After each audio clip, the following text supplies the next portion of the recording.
In a move that's already dividing the fashion world, Versace has just appointed Dario Vitale as its new creative director, stepping into the heels of Donatella herself. But not everyone is clapping.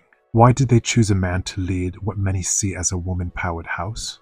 And is it the end of an era or the start of a new one? Who is Dario Vitale? Dario Vitale isn't new to fashion, far from it.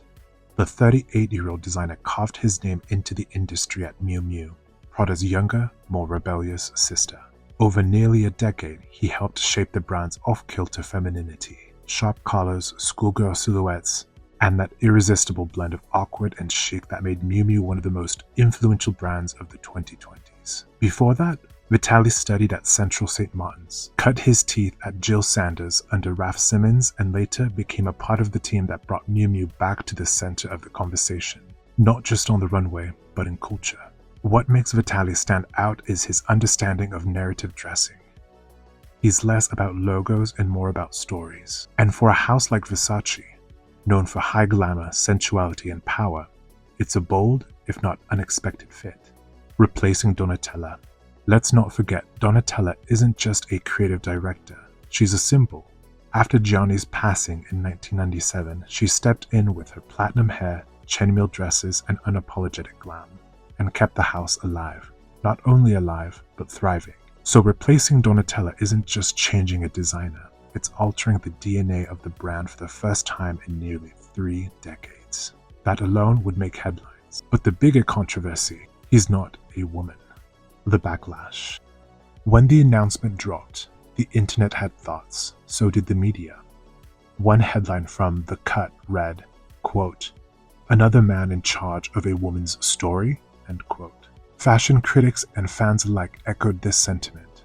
Quote, "Versace is about female power," wrote one commenter, also stating, "Why bring in a man to interpret that?" Another tweeted, "It's 2025, women still can't keep hold of the brands built in their name?" The disappointment stems from more than optics. Versace, especially under Donatella, wasn't just woman-led, it was woman-centered. The curves, the cutouts, the confidence. It was fashion for the female gaze. Even the way Donatella talked about clothes was different. It wasn't about dressing women up, it was about giving them armor. So giving that role to a man, no matter how talented, hits a nerve, especially in a time where so many fashion houses are reclaiming space for women designers. Think Sean McGreer at Alexander McQueen getting flack for replacing Sarah Burton. People are paying attention. But here's the other side. Let's rewind. Versace did not start with Donatella. It started with Gianni.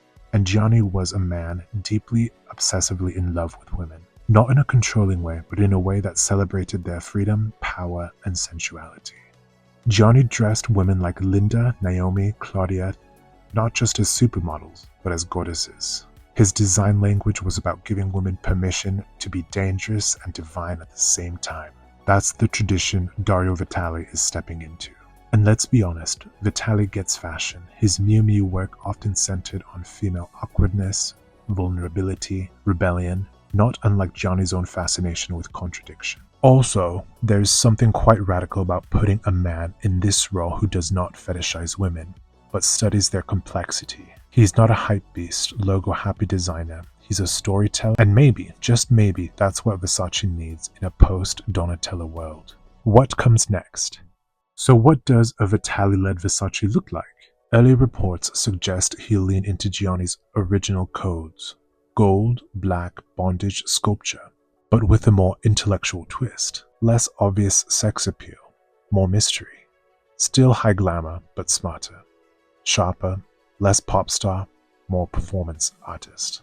He's also bringing in a new team, with more focus on wearable tailoring and deeper collaborations with emerging women artists. So while the top job might have changed hands, the female gaze may still be in the room.